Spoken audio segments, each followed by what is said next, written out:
Hello everyone, today I Apar Garg of class 11th E. And I, Gupta of class 11th E, will be presenting how human interference has helped save Delhi's biodiversity.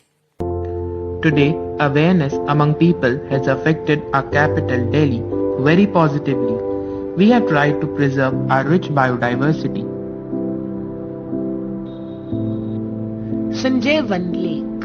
Recently, DJB, Delhi Jal Board, has claimed Sanjay Van Lake under rejuvenation plan.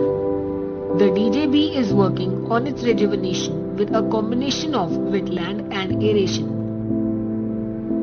Delhi Ridge, known as the lungs of Delhi, this ridge is a northern extension of the ancient Aravalli range, some 1.5 billion years old. It protects Delhi from the hot winds of the deserts of Rajasthan to the west.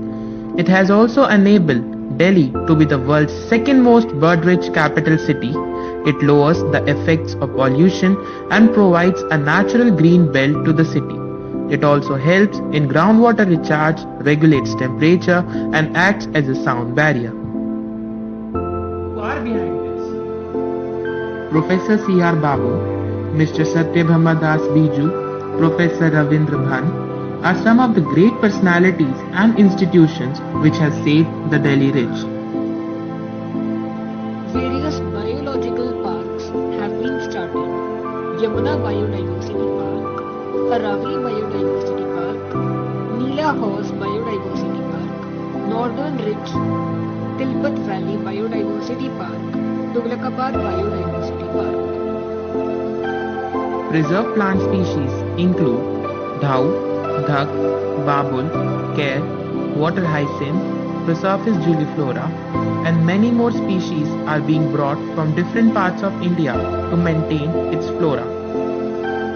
Preserved animal species, jackal, blue whale, mongoose, porcupine, Indian hare, palm civet, and bats.